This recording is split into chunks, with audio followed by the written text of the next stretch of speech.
आमतौर पर जब हम किसी मेडिकल रिपोर्ट को देखते हैं, खासकर किसी एक्सरे को, तो वहाँ एक बहुत ही क्लियर तस्वीर मिलती है। हड्डी टूटी है तो सफेद लकीर दिख जाती है, सब कुछ एकदम ब्लैक एंड व्हाइट होता है। हाँ, वहाँ ज्यादा कंफ्यूजन नहीं होता। बिल्कुल। पर जब हम कॉर्पोरेट एक्विजिशंस और फाइनेंशियल रिस्ट्रक्चरिंग की कॉम्प्लेक्स दुनिया में उतरते हैं, तो अचानक वो एक्सरे मशीन धुंधली पड़ने लगती है। आज के इस डीप डाइव में हम एक ऐसी कंपनी को देख रहे हैं जिसने करीब 4,546 करोड़ की एक कंट्रोवर्शियल डील की थी। ओह हाँ, एपीआई होल्डिंग्स वाली डील। वही। और उसके बाद इंडस्ट्री की सबसे भयानक प्राइस वॉर झेली, कल्चरल क्लैशेस का सामना किया और एक पॉइंट पर इंटीग्रेशन फेलियर के कगार पर खड़ी हो गई थी। और सबसे क्रेजी बात यह है कि इस सब के बावजूद उसने अपना रिटर्न ऑन कैपिटल एम्प्लॉयड यानी ROCE मात्र 3 साल में 15% से उड़ाकर सीधा 34% कर दिया। एग्जैक्टली। हम बात कर रहे हैं थायरोकेयर टेक्नोलॉजीज की और उनके FY23 से FY26 तक के हैरानजेज फाइनेंशियल सफर की।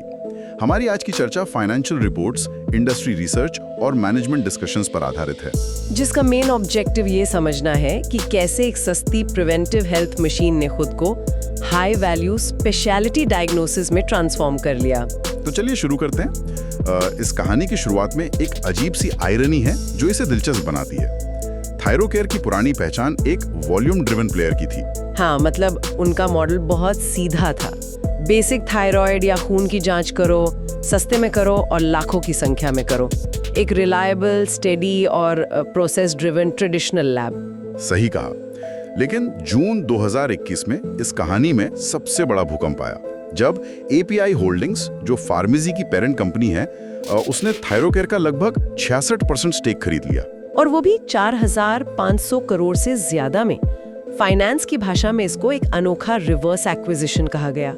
देखिए, एक cash burning, loss making tech startup ने एक highly profitable zero debt traditional company को निगल लिया था। ये तो एकदम ऐसी अरेंज्ड मैरिज लग रही थी जहां एक fast paced aggressive bullet train मेरा मतलब है फार्मेसी, जो बस ग्रोथ एट ऑल कॉस्ट चाहती है, वो एक आराम से चलने वाली प्रोसेस हैवी फ्रेट ट्रेन को अपनी स्पीड से खींचने की कोशिश कर रही हो। वही तो। और डेटा तो और भी डरावना था उस वक्त। इस एक्विजिशन के लिए फार्मेसी ने जो ब्रिज लोन लिया था ना, उसने पूरे फाइनेंशियल स्ट्रक्चर को हिला दिया था। उनका डेट टू इक्विटी रेशियो सीधा 2.7 पर पहुंच गया था, राइट? एग्जैक्टली। और FY23 आते आते हालात ये थी कि फार्मेसी के लॉसेस 5,210 करोड़ छू चुके थे। बाप रे, 5,000 करोड़ से ऊपर का लॉस।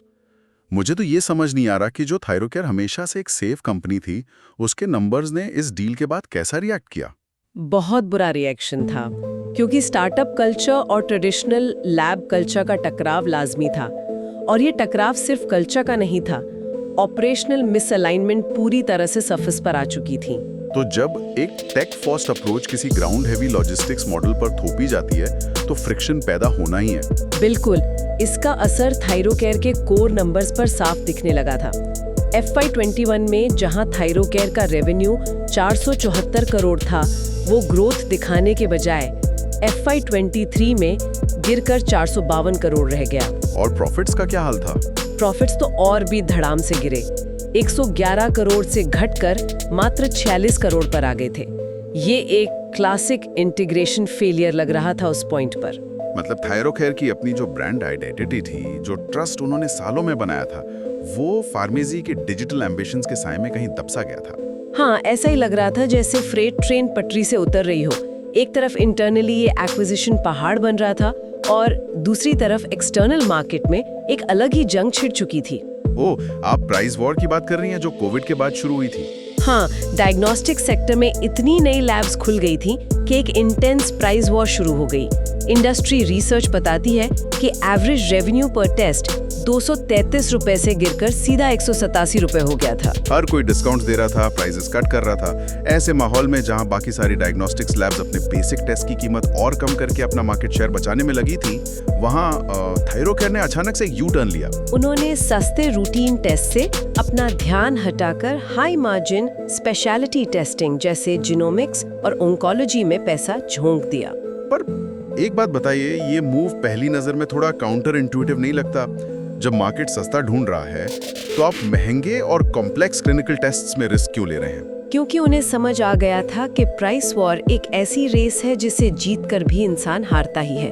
बॉटम तक रेस लगाने में किसी का फायदा नहीं है लॉन्ग टर्म में। उन्हें वॉल्यूम से वैल्यू की तरफ बढ़ना ही था, वरना उनके मार्जिन्स हमेशा के लिए खत्म हो जाते। तो इस ट्रांजिशन के लिए उन्होंने क्या किया? उन्होंने कॉम्प्लेक्स एरियाज में हेवी निवेश किया, जैसे उनकी एक सब्सिडियरी है न्यूक्लियर हेल्थ केयर, जो PET-CT और FDG रेडियो फार्मास्यूटिकल्स में डील करती है। रुकिए, ये FDG रेडियो फार्मास्यूटिकल्स और हिस्टोपैथोलॉजी जैसे टर्म्स सुनने में किसी साई-फाई मूवी के एडवांस्ड मेडिकल वेपन्स लग रहे हैं। हाँ, थोड़े कॉम्प्लेक्स नेम्स हैं। अगर मैं इसको आसान भाषा में समझूं तो हिस्टोपैथोलॉजी का मतलब है बॉडी के टिश्यूज को माइक्रोस्कोपिक लेवल पर स्टडी करना, ताकि कैंसर जैसी बीमारियां पकड़ी जा सके, है ना? बिल्कुल सही। और ये FDG रेडियो फार्मास्यूटिकल्स, ये बेसिकली वो रेडियो एक्टिव शुगर मॉलिक्यूल्स होते हैं ना, जिन्हें कैंसर सेल्स तेजी से अब्जॉर्ब करते हैं, जिससे वो PET-CT स्कैन की स्क्रीन पर चमकने लगते हैं। सही पकड़ा आपने। कैंसर सेल्स बाकी नॉर्मल सेल्स के मुकाबले बहुत ज्यादा एनर्जी कंज्यूम करते हैं, इसलिए वो इस रेडियो एक्टिव शुगर को जल्दी अब्जॉर्ब करते हैं और स्कैन में हाईलाइट हो जाते हैं। ये टेस्ट बहुत स्पेशलाइज्ड होते हैं। इन्हें रूटीन ब्लड टेस्ट की तरह हर कोई स्ट्रीट कॉर्नर लैब नहीं कर सकती। अच्छा, और इसके अलावा उन्होंने कुछ ग्लोबली रिकॉग्नाइज्ड प्लेटफॉर्म्स भी तो डिप्लॉय किए थे। उन्होंने फारिया प्लेटफॉर्म का इस्तेमाल शुरू किया, जिसमें 250 से ज़्यादा एलर्जन स्पेसिफिक टेस्ट्स शामिल हैं और जांच जैसे डॉक्टर क्यूरेटेड लाइफस्टाइल पैकेजेस भी लॉन्च किए हैं। राइट, ये पैकेज सिर्फ बेसिक कोलेस्ट्रॉल या शुगर नहीं देखते, बल्कि स्पेसिफिक हेल्थ कंडीशंस को डीप डाइव करके एनालाइज करते हैं। अब इस शिफ्ट का जो एक्चुअल फाइनेंशियल इम्पैक्ट था ना, उसको समझने के लिए हमें ऑपरेटिंग लेवरेज के कॉन्सेप्ट को समझना होगा। ऑपरेटिंग लेवरेज यानी जब फिक्स्ड कॉस्ट वही रहें लेकिन रेवेन्यू पर यूजर बढ़ जाए। एग्जैक्टली वही। देखिए, थायरोकेयर की फिक्स्ड कॉस्ट्स, जैसे उनकी नवी मुंबई की बड़ी लैब का रेंट, उनकी इंपोर्टेड मशीन्स का खर्च और टेक्नीशियंस की सैलरीज, ये सब ऑलमोस्ट स्टेबल थी। चाहे वो 100 रुपए का टेस्ट करें या 1000 का, मशीन और इलेक्ट्रिसिटी तो वही लग रही है। सही बात है। तो जब उन्होंने हाई वैल्यू स्पेशलिटी टेस्ट पर फोकस किया तो उनका रेवेन्यू पर टेस्ट अचानक से बढ़ गया। उन्हीं पुरानी मशीन्स और इंफ्रास्ट्रक्चर का इस्तेमाल करके अब वो ज्यादा महंगे टेस्ट प्रोसेस कर रहे थे, जिसका नतीजा ये हुआ कि उन हाई वैल्यू टेस्ट से आने वाला हर एक्स्ट्रा रुपया सीधा उनके बॉटम लाइन यानी नेट प्रॉफिट में जुड़ने लगा। बिल्कुल, और नंबर्स में ये काफी साफ दिखता है।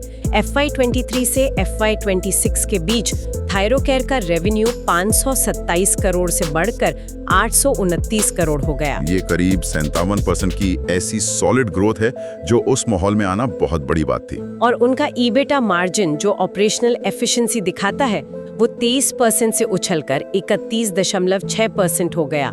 प्रॉफिट आफ्टर टैक्स मार्जिन भी 12% से 20% पर आ गया। और बहुत इंटरेस्टिंग मेट्रिक जो मुझे इन रिपोर्ट्स में दिखा, वो था टेस्ट पर पेशेंट का रेशियो। हाँ, वो तो उनकी नई स्ट्रैटेजी का कोर था। वो रेशियो बढ़कर 10.7 टेस्ट पर पेशेंट हो गया था।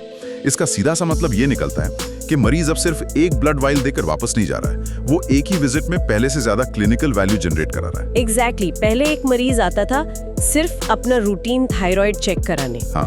अब जब वो आता है तो उसके डॉक्टर ने उसे एक पूरा जांच पैकेज रेकमेंड किया होता है, जिसमें उसके एलर्जेंस, मेटाबॉलिक मार्कर्स और विटामिन सब शामिल होते हैं। टिकट साइज काफी बढ़ गया, लेकिन देखिए, महंगे और कॉम्प्लेक्स टेस्ट को पेपर पर ऐड करना आसान लगता है। जब बात उन्हें हजारों की संख्या में सस्ते में और बिना एरर्स के प्रोसेस करने की आती है, वहाँ बड़ी से बड़ी लैब्स फेल हो जाती है। वहाँ पर थायरोकेयर का असली एग्जीक्यूशन मैजिक काम आता है।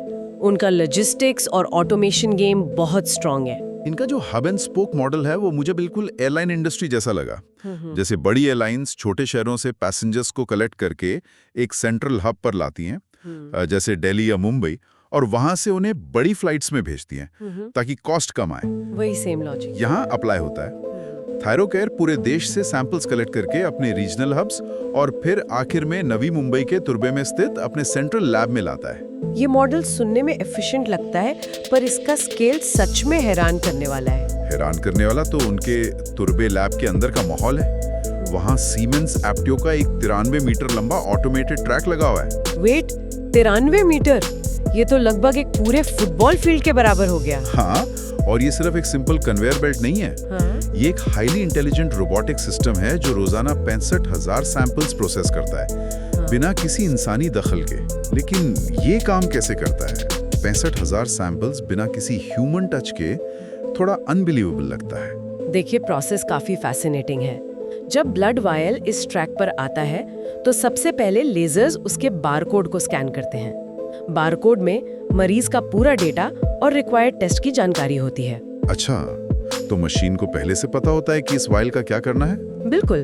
उसके बाद रोबोटिक आर्म्स उस वायल को उठाते हैं और सेंट्रीफ्यूज करते हैं ताकि ब्लड के कंपोनेंट्स जैसे प्लाज्मा और रेड ब्लड सेल्स अलग हो जाएं। ओह, ऑटोमेटिकली? हाँ, फिर ये ट्रैक खुद डिसाइड करता है कि इस वायल को इम्यूनोलॉजी डिपार्टमेंट भेजना है, बायोकेमिस्ट्री में या एलर्जी टेस्टिंग मॉड्यूल में। और टेस्ट होने के बाद रिपोर्ट्स का क्या होता है? रिपोर्ट्स डायरेक्टली क्लाउड पर अपलोड होती हैं और एंड में वायल को ऑटोमेटिकली डिस्पोज ऑफ कर दिया जाता है। एक इंसान सिर्फ शुरू में रैक को मशीन में रखता है बस। कमाल है, इसलिए इनका मार्जिन इतना हाई है। लेकिन ट्रैक कितना भी ऑटोमेटेड हो, सबसे बड़ी चुनौती तो उस खून के सैंपल को बिना खराब किए लैब पर पहुंचाना होती होगी ना। भारत जैसे देश में जहां गर्मियों में टेम्परेचर 45 डिग्री तक चला जाता है। वही सबसे बड़ा लॉजिस्टिक्स चैलेंज होता है ब्लड सैंपल्स के लिए, क्योंकि वो बहुत टेम्परेचर सेंसिटिव होते हैं। और मैंने पढ़ा है कि ये लोग इन सैंपल्स को हवा के रास्ते यानी एयर कार्गो से भेजते हैं। अब एयर कार्गो तो बहुत महंगा माना जाता है। अगर हम एक छोटा सा पार्सल भी फ्लाइट से भेजें तो हजारों रुपए लग जाते हैं। तो वहाँ पर इकोनॉमिक्स ऑफ स्केल और उनकी स्मार्ट पैकेजिंग का जादू काम आता है। इन्होंने इस कॉस्ट को कैसे बीट किया? रिपोर्ट्स तो क्लेम करती हैं कि इनका एयर कार्गो का खर्च सिर्फ 2 रुपए पर सैंपल आता है। मुझे ये मैथ्स थोड़ा समझना है। उनका एक मास्टर स्ट्रोक है, उनका 10 किलो का कूल पैक। अब सवाल ये है कि 10 किलो के डब्बे में 5,000 वायल्स कैसे फिट होते हैं? हाँ वही, और वो टूटते क्यों नहीं आपस में टकराकर? क्योंकि वो स्टैंडर्ड बड़े वायल्स यूज करने के बजाय स्पेशलाइज्ड माइक्रो वायल्स यूज करते हैं और इन वायल्स को एक खास हनीकॉम्ब स्ट्रक्चर वाले थर्मोकॉल डब्बे में पैक किया जाता है जो उन्हें टूटने से बचाता है। हनीकॉम्ब स्ट्रक्चर की वजह से वो टाइटली फिट रहते हैं। और टेम्परेचर का क्या? इस डब्बे के अंदर ड्राई आइस या फेस चेंज मटेरियल्स होते हैं जो अंदर के टेम्परेचर को स्ट्रिक्टली 2 से 8 डिग्री सेल्सियस के बीच मेंटेन रखते हैं, चाहे बाहर कितनी भी आग बरस रही हो। वाह, तो जब आप एक 10 किलो के बॉक्स का एयर कार्गो चार्ज पे करते हैं और उसमें 5,000 टेस्ट जा रहे होते हैं तो कॉस्ट पर टेस्ट फ्रैक्शंस में आ जाती है। एग्जैक्टली, 2 रुपए पर सैंपल। ये सच में इंजीनियरिंग और लॉजिस्टिक्स का एक बेहतरीन कॉम्बिनेशन है। पर टेम्परेचर मेंटेन है रहा है या नहीं, इसकी क्या गारंटी है फ्लाइट के दौरान? इसको मॉनिटर करने के लिए उन्होंने इस कोल्ड चेन को स्मार्ट बना दिया है। हर बॉक्स में छोटे डेटा लॉगर्स लगे होते हैं जो कंटिन्यूअसली डेटा रिकॉर्ड करते हैं। हाँ, और क्लाउड पर भेजते हैं। अगर फ्लाइट में या ट्रांजिट के दौरान किसी भी वक्त बॉक्स का टेम्परेचर चेंज होता है तो सेंट्रल सिस्टम को अलर्ट मिल जाता है। और लैब में पहुंचने पर अगर टेम्परेचर ब्रीच हुआ हो तो उन सैंपल्स को रिजेक्ट कर दिया जाता है। इस स्ट्रिक्ट क्वालिटी कंट्रोल की वजह से इनका एरर रेट प्रैक्टिकली 0 के बराबर हो गया है। तभी इनका pan India turn around time यानी TAT 18 घंटे से भी कम हो गया है। ये बहुत इंप्रेसिव है। और इसी के दम पर भारत की ये पहली डायग्नोस्टिक चेन बनी जिसके सभी लैब्स 100% NABL अक्रेडिटेड हैं। ये सब सुनने में बहुत अच्छा लगता है, लेकिन यहाँ एक बड़ा ऑपरेशनल सवाल खड़ा होता है। अगर आपका एक ही सेंट्रल लैब पूरे देश का 50% लोड उठा रहा है और पूरा सिस्टम इंपोर्टेड मशीन्स पर निर्भर है तो हाँ, मशीन फेलियर का रिस्क तो हमेशा रहता है। वही ना, कोई भी मशीन फुल प्रूफ नहीं होती। अगर वो 91 मीटर का ट्रैक अचानक रुक जाए तो पूरे देश के हजारों पेशेंट्स की रिपोर्ट्स अटक जाएंगी, डॉक्टर्स वेट करते रह जाएंगे। ये तो एक भयानक ऑपरेशनल रिस्क है ना। बिल्कुल, और इस पर काफी चर्चा भी होती है।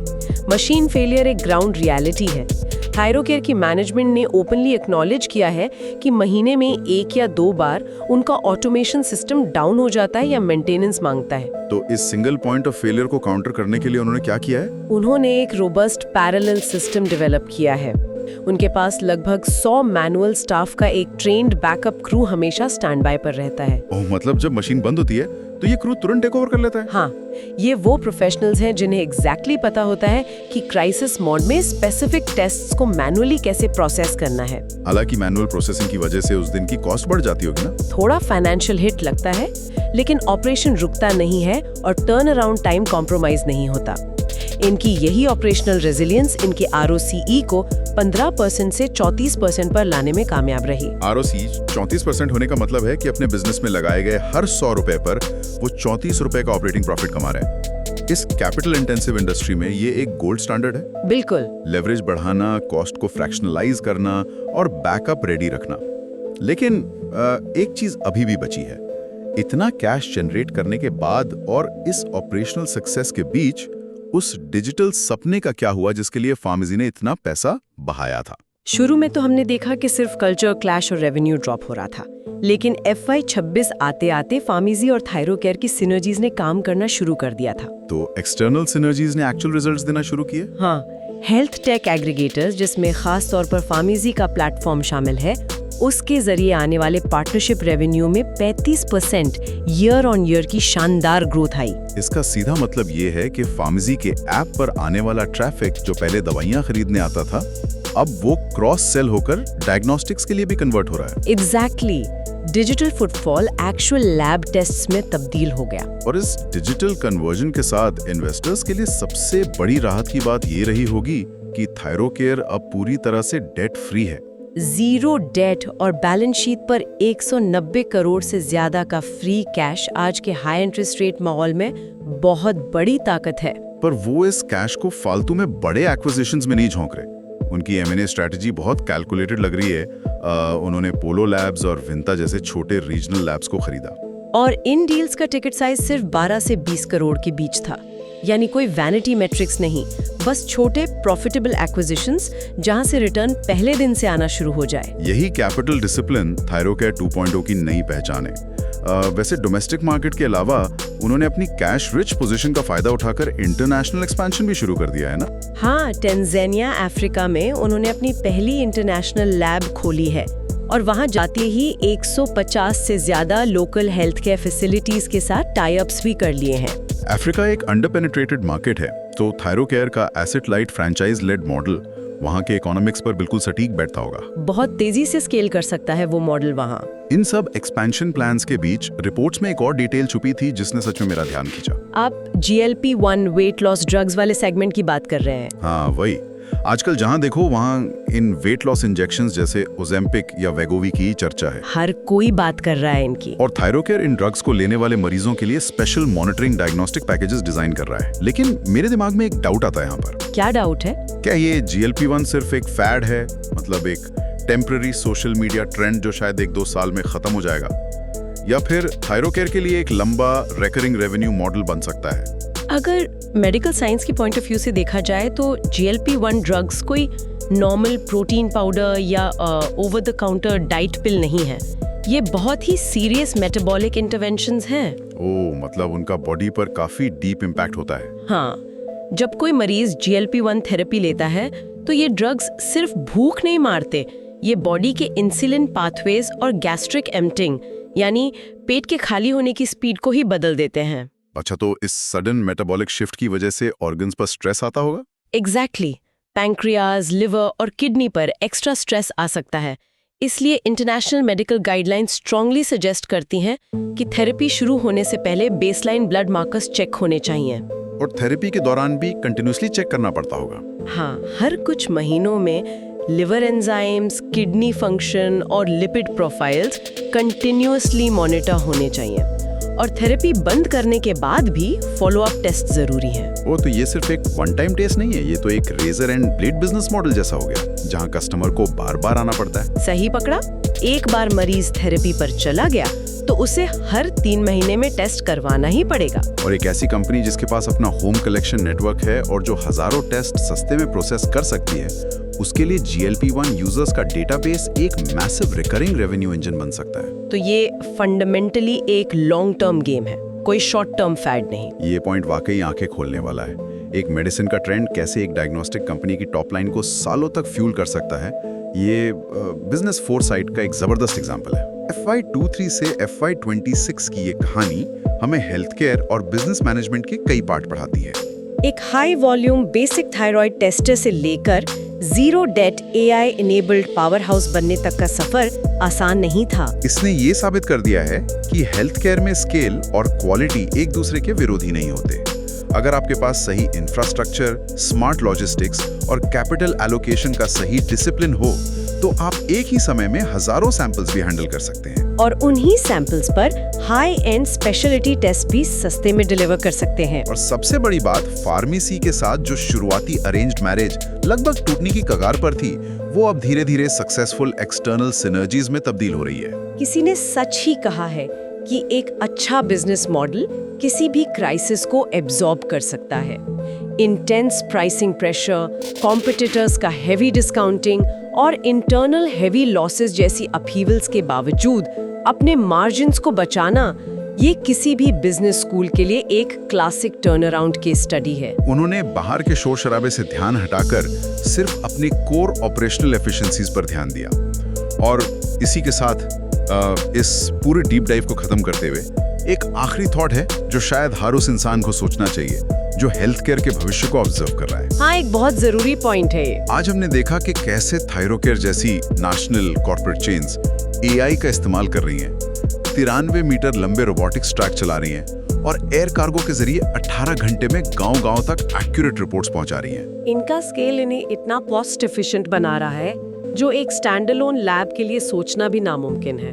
तो सवाल ये उठता है कि आने वाले 10 सालों में हमारे और आपके पड़ोस में जो छोटे लोकल पैथोलॉजी लैब्स होते हैं, क्या उनका अस्तित्व पूरी तरह खत्म हो जाएगा? ये सोचना थोड़ा डरावना भी है। क्या हेल्थ केयर और डायग्नोस्टिक्स का भविष्य अब पूरी तरह से कॉर्पोरेट, ऑटोमेटेड और लार्ज स्केल डेटा ड्रिवन होने वाला है? जब मेडिकल टेस्टिंग की स्पीड और एक्यूरेसी एक बुलेट ट्रेन जैसी हो जाएगी, तो क्या पुराने तरीके से काम करने वालों के लिए इस इंडस्ट्री में कोई जगह बचेगी? एक ऐसा सवाल जिस पर वाकई आगे चलकर और चर्चा होनी चाहिए। बिल्कुल। आज के डीप डाइव में बस इतना ही। चर्चा यहीं समाप्त करते हैं।